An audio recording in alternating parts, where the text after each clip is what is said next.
Hello, my fellow chatterers and book lovers, and anyone else who's popped in because you're curious about what this is, or you've got a bit lost. Welcome, everyone. I'm Chatty, this is my channel, Chatty the Mad Chatter, and I'm going to be chatting away madly about some of the books I've been reading in February. Okay, just to qualify, it's very much March. It's very much March, and I'm talking about what I read in February week 1 and 2. So I'm going to be honest with you. I don't know how useful this video is going to be to anyone who wants to know about these books, because we will find out if I can remember them. I've had a quick look through to remind myself of names of characters.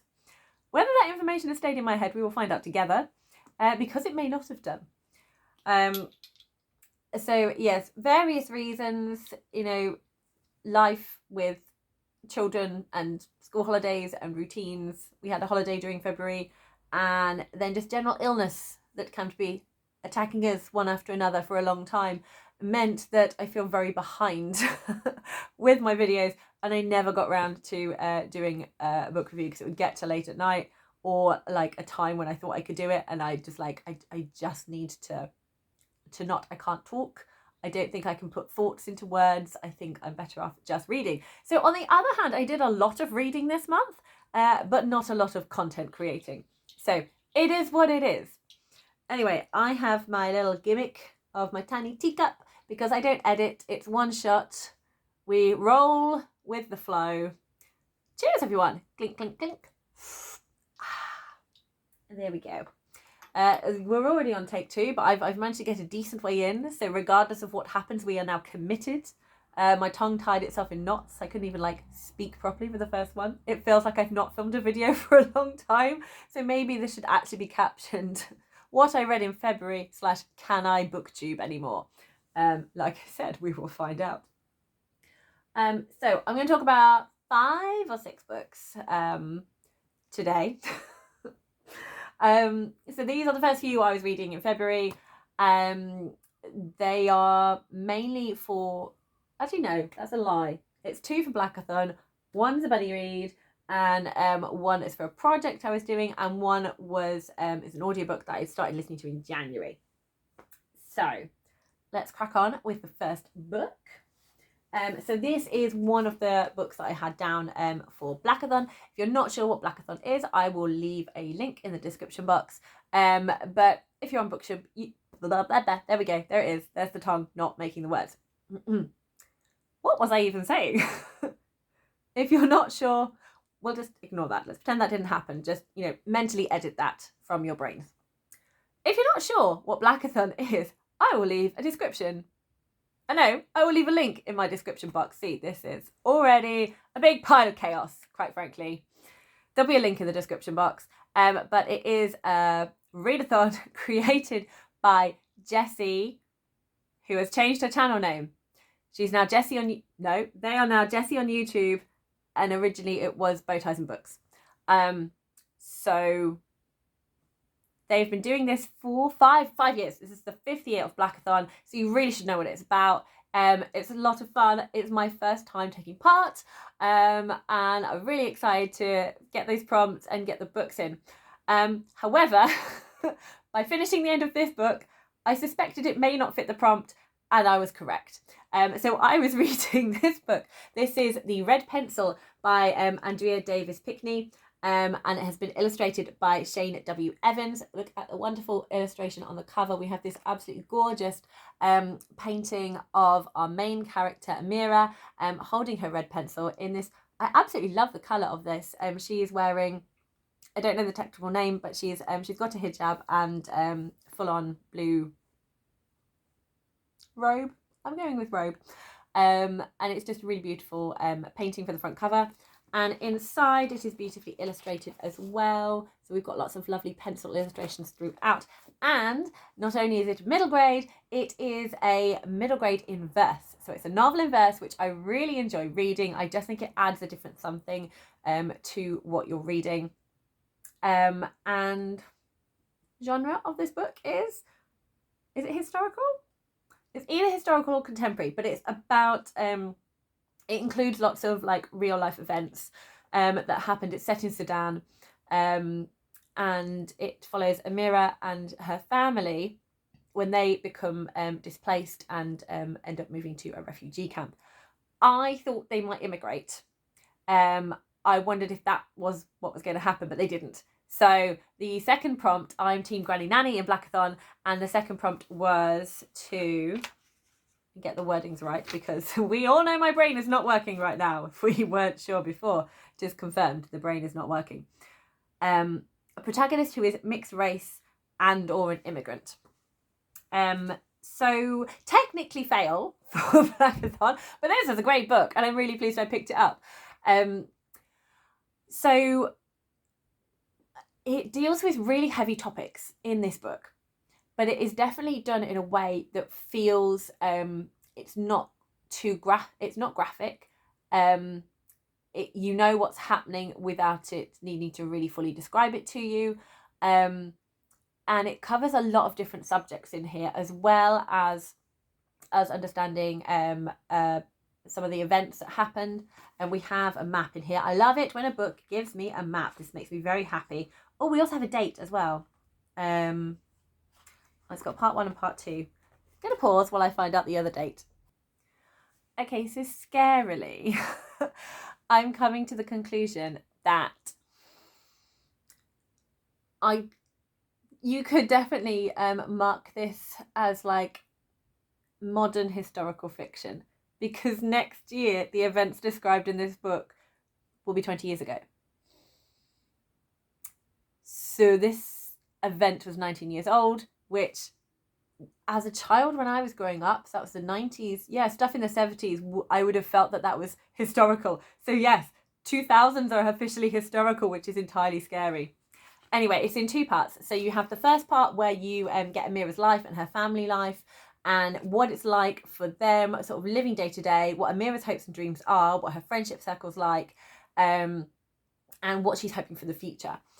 So you learn about all of that. It's our farm, and it's all set from September 2003 to March 2004. And this is all in South Darfur, which is this area here of... There we go. It'd help if I actually put it on the screen, wouldn't it? Of Sudan.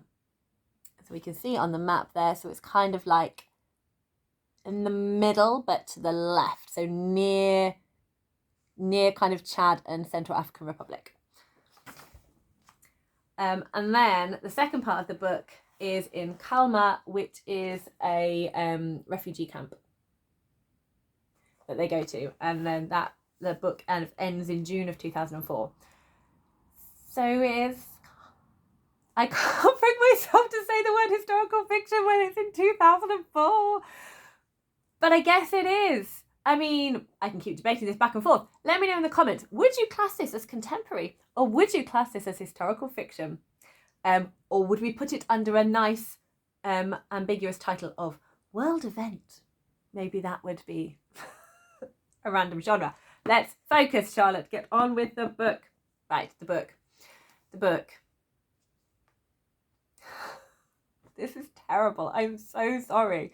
Oh, I clearly just have to get this awful video out of the way and then I might actually be able to booktube properly again. Right. Did I enjoy this book? Yes, I did enjoy this book. I really liked Amira. See, already, it is Amira. It is Amira. I'm just going to confirm this to myself. Let's put my hand on the character description page, because that would be a useful thing to have. So yeah, also within the book we have a glossary. I always like this in children's books as well, because I appreciate that they're trying to teach you new language, and especially sort of younger readers who want to know more, who like to find out things. You've got a glossary and pronunciation guide at the end of different words sort of within the culture, different characters' names, and you also have them around the social issue. So it's got things like what displaced means, what a militia is, what genocide is. So it's explaining all those difficult words, which I think is very helpful. And it helps me too, not just the younger readers. Yes, it is Amira. So Amira lives on her farm with Dando, who is what she calls her father, and Muma is what she calls her mother, and her sister Layla, who has a physical disability. There is also a local boy there that's kind of like friends of the family, Gamal, and a neighbour, Mr. Oh, no, they call him Old Anwar. So Old Anwar.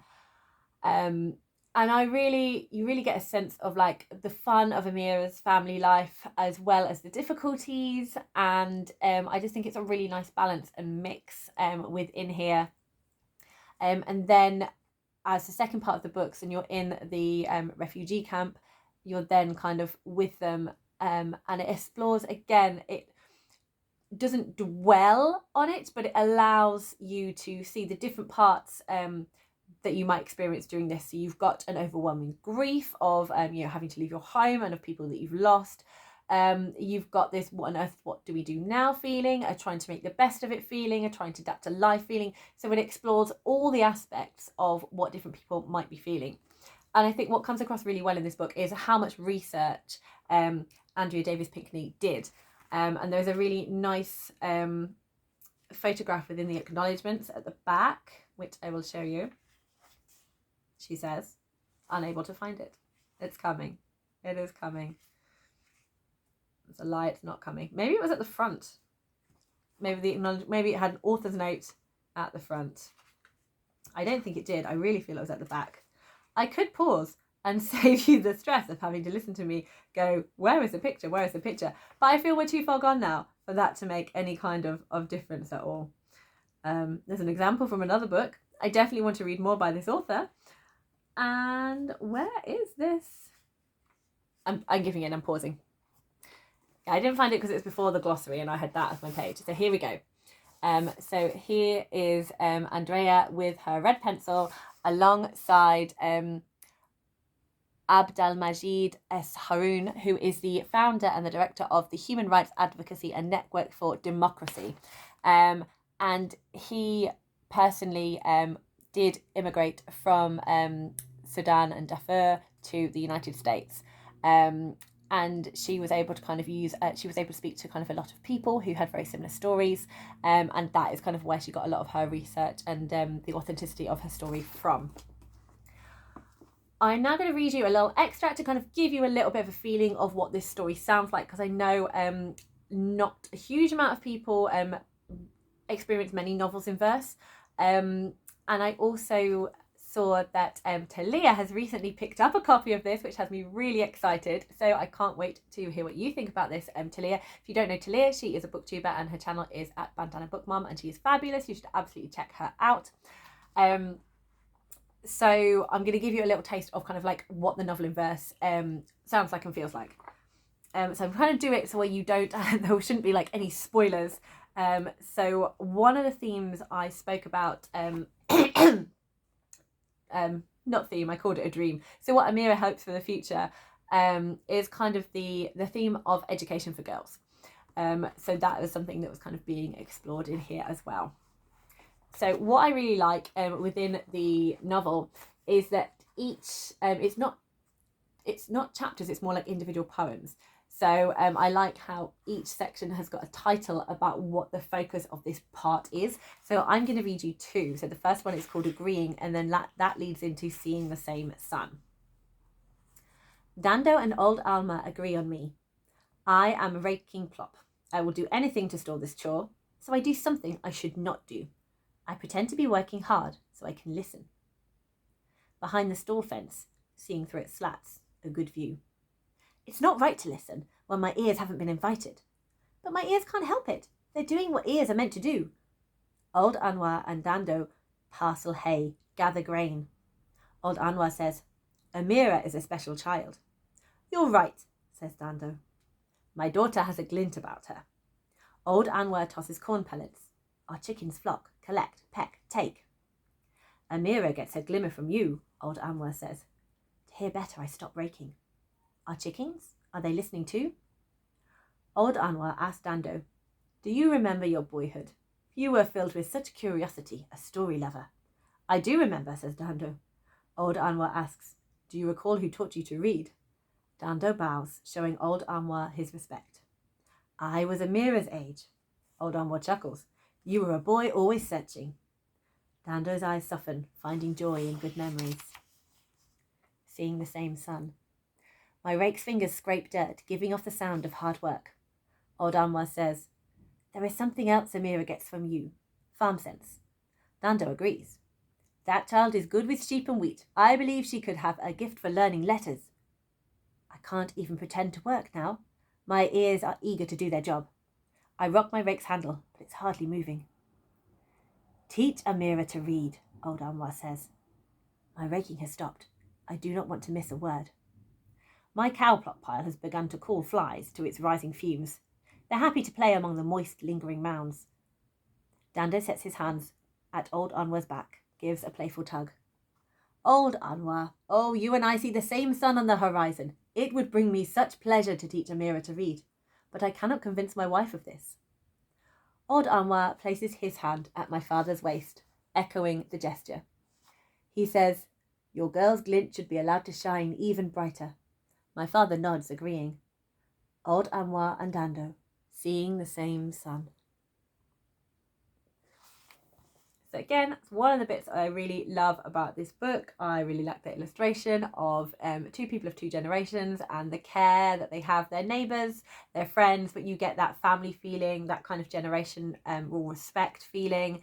And I think it's really lovely that in this case it is the men who are wanting to encourage education for women in here as well.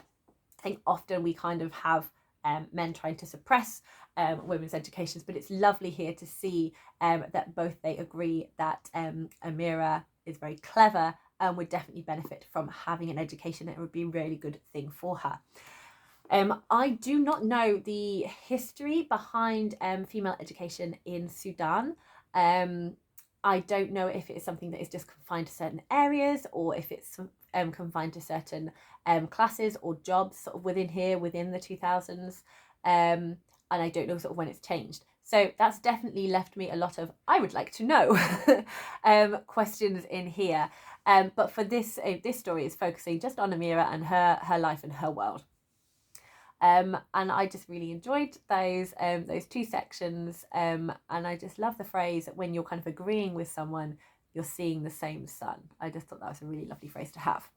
Right, that's given you a taste of this book. I've done a terrible job at giving you a good idea of what it's all about, but hopefully the reading helped, if nothing else. We're going to move on to another one now. Let's put ourselves out of this misery. Okay, the next one I'm going to talk about, you'll be pleased to know, I'm not going to talk too long on. This is because I did a buddy read with the wonderful Courtney from Tangible Reads. Again, I will put her link in the description box. I will also here put the link for the live that she so kindly invited me to do with her about buddy reading Binti. Now, Courtney read all 3 novellas in the Binti series. When we did the live, I had only read the first one. I'd read Binti and I was halfway through Binti Home. I could very easily have carried on. It was very gripping stories. I really wanted to read more and find out more. But only the first book, Binti, was on my TBR. And I still had quite a lot of my Blackathon prompts to fulfill, which the Binti series wasn't hitting. So I was like, do you know, no, I want to keep reading, but I'm gonna hold off because I have many other books that I want to read. And it will also be kind of nice to keep going with her story, to kind of anticipate it and have it waiting for me to be excited about, to get the final book within this read. So this is the bind up. This book includes the 3 novellas and a short story, Sacred Fire, which comes between Binti and Binti Home. So Binti is a sci-fi, it's African futurism, and it is written by Nnedi Okorafor. And I have not read, no, that's a lie. I have read one book by Nnedi Okorafor, and that was Akata Witch, which I read a longish time ago. And I read that as What Sunny Saw in the Flames because it had a different title over here, which confused me. And I really, really enjoyed it. So it was really fun to read an adult book and to read a sci-fi by her. And both me and Courtney were in very much agreement that it is amazing what she packed into a novella. And it's just, it packs a punch. It really does. I don't want to go too much into the synopsis because I really enjoyed picking this up and just not really knowing too much about it and not knowing the direction of the story, and then I felt all the moments. So for a mild synopsis, I will just say that Binti comes from a small heritage called the this is where I'm going to pause and check words. This is where I will do that. Doesn't begin with N at all. I was completely wrong. It is the Himba people. So they live on this planet. The main people on the planet are called the Kush. Apologies for saying the name wrong. And the Himba people are kind of looked down on by them. And the Himba people stay. They stay on this planet. This is the only place they are. They don't travel to other planets. No one else kind of knows about them apart from on this planet. But Binti is incredibly clever, and she has been given the opportunity to go to a university, to Uzma University, for which she'd have to leave the planet. And the thought of any Himba person leaving the planet was crazy to all of the Himba people.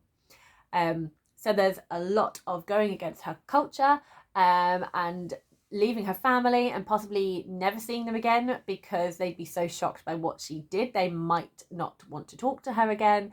There you find out a lot more about the culture from hearing Binti talk, but also in the second book, Binti Home, that they are a very kind of insular community, and they're all kind of working and so kind of supporting each other, but you're very much kind of expected to fit your role within the community.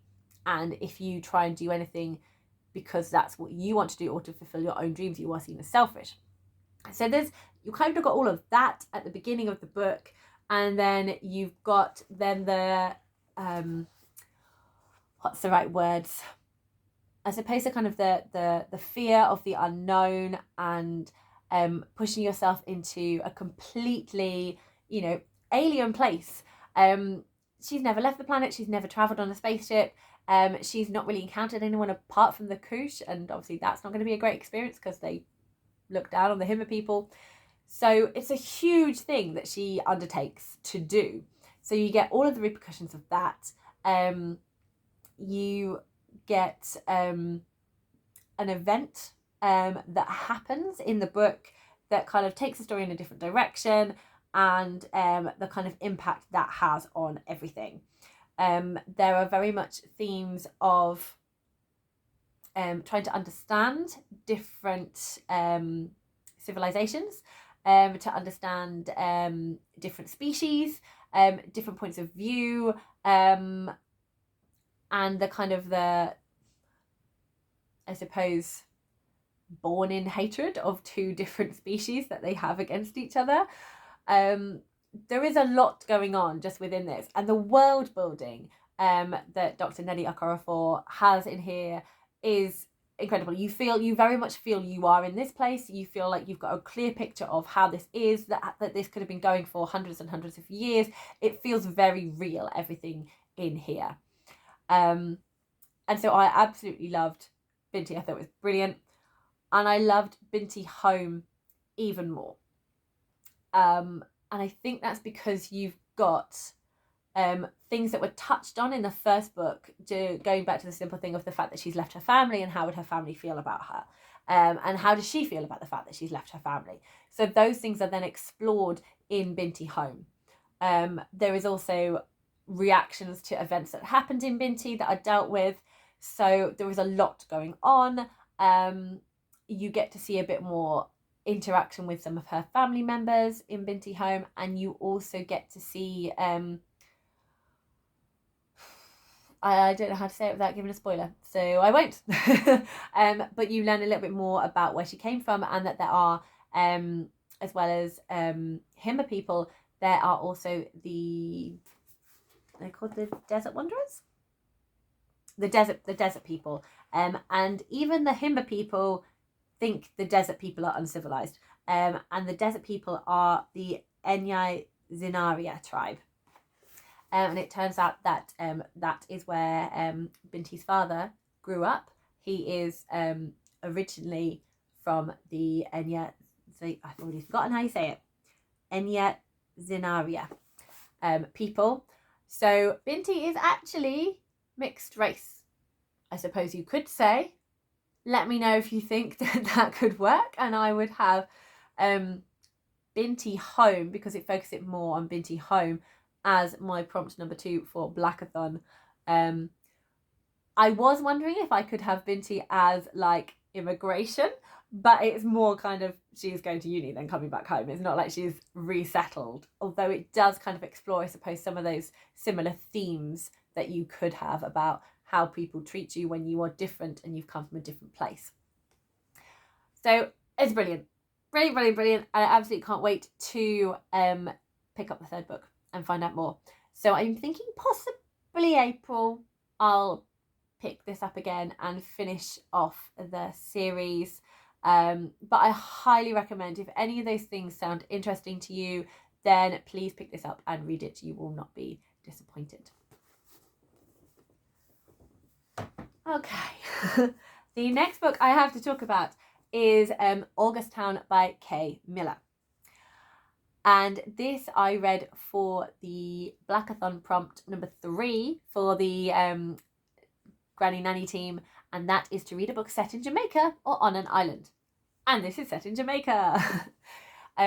So this is set in the fictionalized place Augustown, all one word, but inspired by / based on the Jamaican town Augustown, which is an actual town.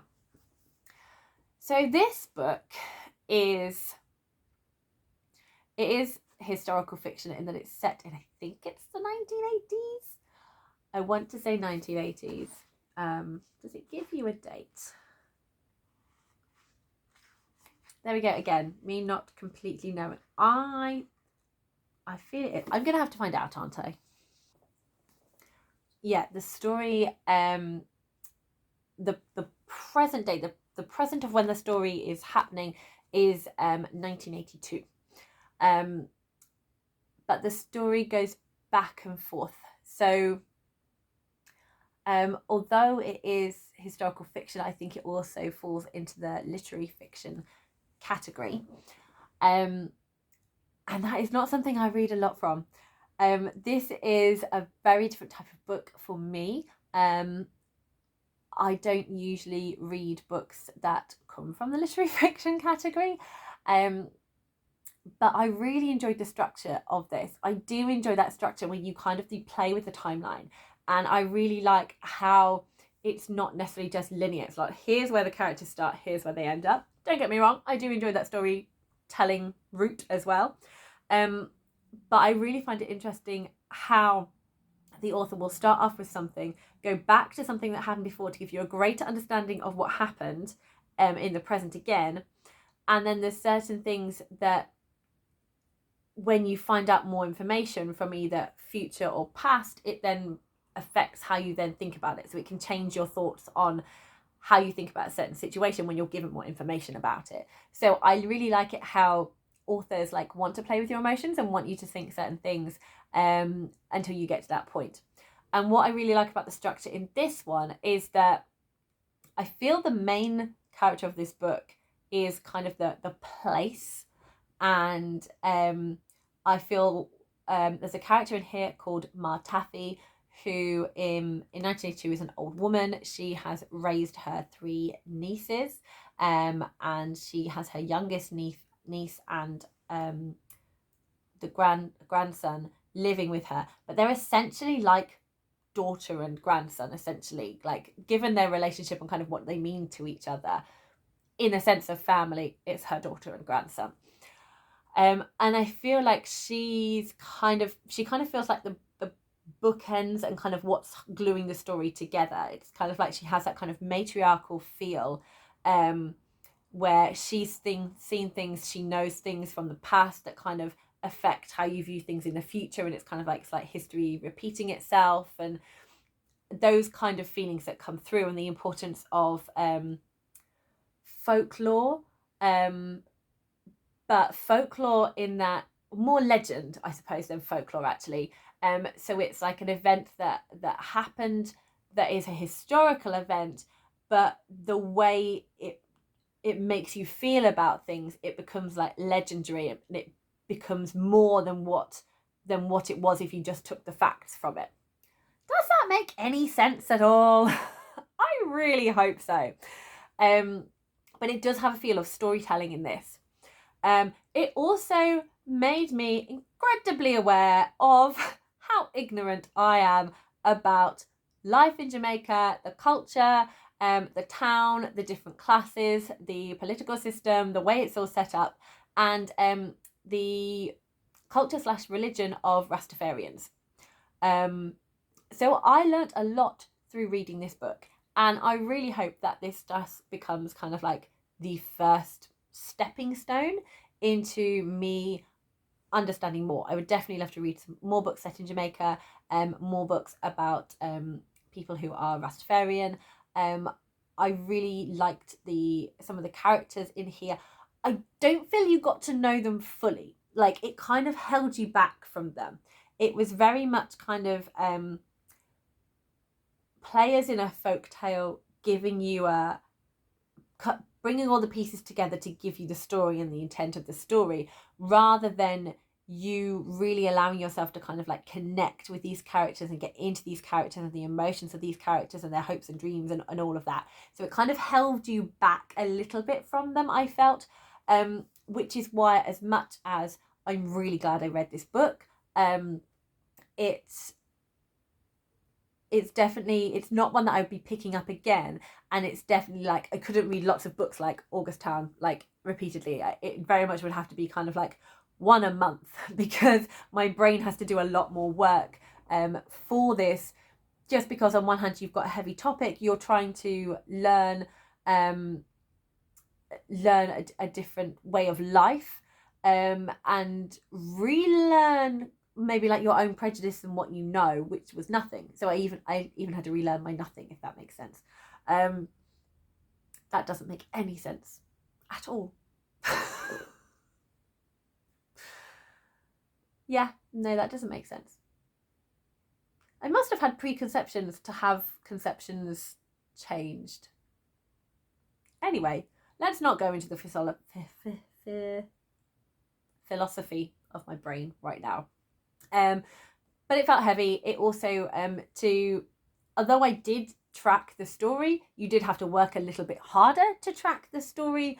So it was nice to then dive into something that is more what I'm used to reading and what is more of a comfort read, because this was harder work for me, shall we say.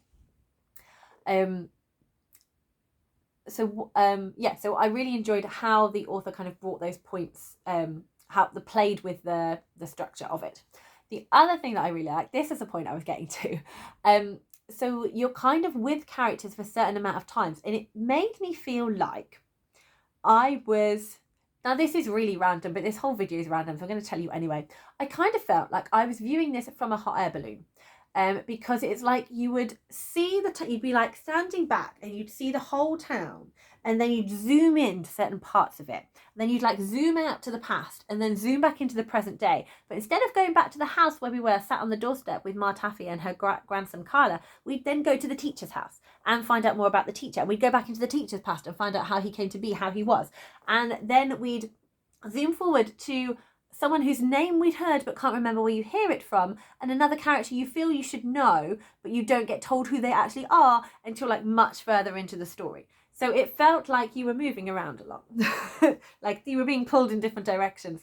But I like how it all came together. I really enjoyed how all the pieces of it then pushed into place, and it made sense. So I think it would be definitely a good one to reread, because once you then know all the information, I think you can then appreciate again how it all came together, and I think you would definitely pull more things from it, as you do with books every time you reread them. But I think for me, I don't think it would add to my enjoyment to do that and to have this story again. I then want to kind of go on to read more books to kind of build up my knowledge and understanding of Jamaica. And also there's I don't know if it's like a folklore or if it's an image or like a concept that is kind of prevalent in sort of like the Caribbean, or even kind of like the South in Black culture, of like flying, of like humans flying. And I only say this because it's touched on in here. One of the stories is what's his name? Is it here? Nope. I'll get to the name.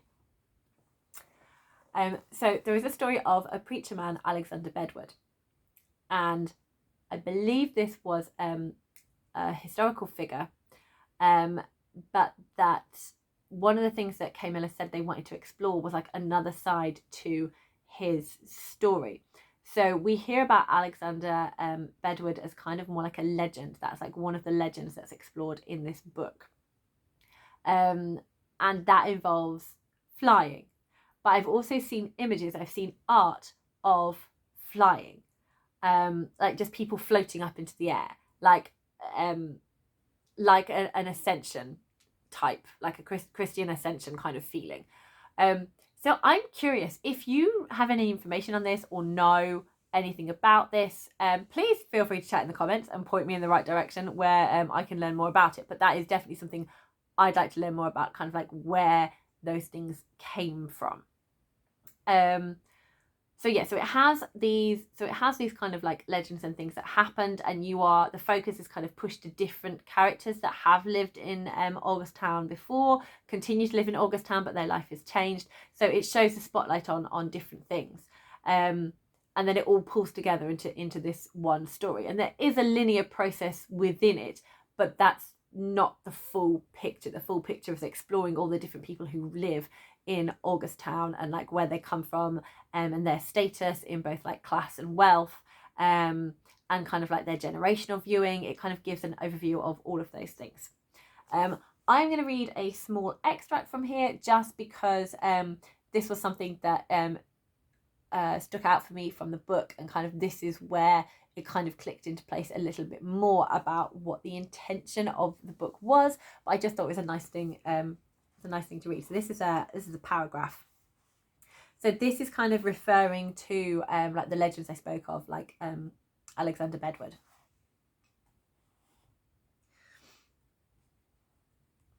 Call it what you will, call it history or just another old-time story.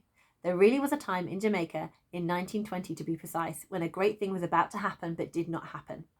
Though people across the length and breadth of the island believed it was going to happen, though they desperately needed it to happen, it did not. I'm just going to change it slightly. Not change it slightly, I'm just going to skip ahead. I wanted to read that bit so there's context, but I'm just going to skip ahead because I don't want to spoil anything. Look, this isn't magical realism. This is not another story about superstitious island people and their primitive beliefs. No, you don't get off that easy. This is a story about people as real as you are, and as real as I once was before I became a bodiless thing floating up here in the sky. You may as well stop to consider a more urgent question. Not whether you believe in this story or not, but whether this story is about the kinds of people you have never taken the time to believe in. And I really loved that last line about people, and about taking the time to learn about people and hear from people. And I think that goes back to all the stuff I was reading in January, where it felt like it was very much exploring, like several books I was reading felt like it was exploring what is a life worth, what are you worth. And I think it comes back again to, as humans, we should take the opportunity to learn more about each other, and if we don't know about each other, to listen to each other and come from it from a point of view of wanting to learn more and understand more, and just appreciating differences rather than being afraid of differences. And who is worthy to have their stories told, who is worthy to have their stories shared. Everyone is, and everyone's story is as important as other people's stories, but obviously more stories get limelight than other ones. The narrative voice of the book, so that wasn't like it's not first person, it's not a monologue necessarily of a character, that's the narrative voice. And that's all I'll say about that. Please let me know if you've read this book and have thoughts and opinions to share, because I would love to hear about them. I'm also really interested to, I know that Olivia Savannah from Olivia's Catastrophe has got this book to read at some point, and I'd be really interested to hear what she thinks about it. One, because she is very intelligent and learned and is great at talking about books. She's very succinct. So I'm looking forward to hearing someone talk about this with a better explanation, I suppose. I'm looking forward to hearing about it anyway. And also I know she has Jamaican heritage as well. So things that are completely new to me, she might have more kind of background knowledge and a different kind of viewpoint as to what all that means to her. So I'm really keen to be looking out for that. Definitely up for reading more stuff by Kay Miller, but I probably would pace it out between lighter things because, like I said, it was more challenging for me to read. Okay, we're on 41 minutes and I am going to talk about one more book. I'm not going to talk about the audiobook I read, Know My Name by Chanel Miller. I started it in January, I have not finished it in February, but I'm not going to talk about it in this one because I feel I'm not going to do it justice because that is a lot. There's a lot in there. And I feel very waffly still. And I'm hoping that this is just to break me back into doing Booktube again after not really having done any videos for a long time and just feeling very brain muddled. So I'm going to save it for them where hopefully I will be a lot more clearer. So the last book I'm going to talk about in this video is another middle grade, and it is The Girl Who Speaks Bear. So we're back into fantasy, we're back into my bread and butter, something that I feel I can talk with more authority about, because I am used to reading these types of books. So I'm reading The Girl Who Speaks Bear. The plan was to read it alongside Spinning Silver for my Anyone for Seconds, where I read another book by an author where I've only read one thing by them before. And I paired these two up. I will link a video here so you can see what I'm going on about. So I will be coming back to both of these in kind of like a segmented vlog. I have filmed a video where I had my first impressions, having read a few chapters of both. And when I finish Spinning Silver, I will give my full thoughts on both of these books and what I feel about them. So I'm just going to be really succinct with The Girl Who Speaks Bear. So if you're someone who loves middle grade books, especially middle grade fantasy, highly recommend this. You're really going to enjoy it because it's got a wonderful world in here. It's a polar fantasy. It's very in the north. It has a lot of Slavic folklore in here. We have a map. Check out the map. Look at this. Look at this beauty here. So this was illustrated by Catherine Honesta. I think she did the illustrations inside the book as well. It does very much feel like it is of the same thing, but I'm just going to double check before I start chatting away happily about that. Yeah, and the illustrations are authored by Catherine Honesta as well. And I really love her art style. I think it's wonderful. And you get all these little borders of like trees and pines and animals around certain chapters, because within the book there are so many folk tales. So it has the story of, this is called the Bear, Tsar and the Yaga. So it has lots of those littered throughout the story, which give a bigger picture to the overarching story within the book. So you learn more about the types of tales they told, more about the magic. And what's really wonderful in here is there's a love for story, there's a love for storytelling, and there's the concept of just because it's a story doesn't mean there aren't things that are truthful in here. So even though it can be embellished, it can be told in a way to make it more dramatic, there are things in stories that are truthful and can inspire you and can comfort you. And I think as book readers, that is just stuff that we love. So whilst I wholeheartedly recommend to middle grade readers, if you are not someone who typically reads middle grade, I'm still going to recommend this to you if you like books about books, fantasy, Slavic folk tales, and that kind of feeling of self-acceptance, finding your family, finding your heritage, and deciding how it's going to shape you in the future. I feel that's very much kind of the themes explored in this book. And the writing is incredible because it's Sophie Anderson and she is so talented at storytelling. There we go. That's all I need to say about that. So that was so much easier for me to talk about. So you're used to talking about fantasy. Right. I'm so sorry for this painful video.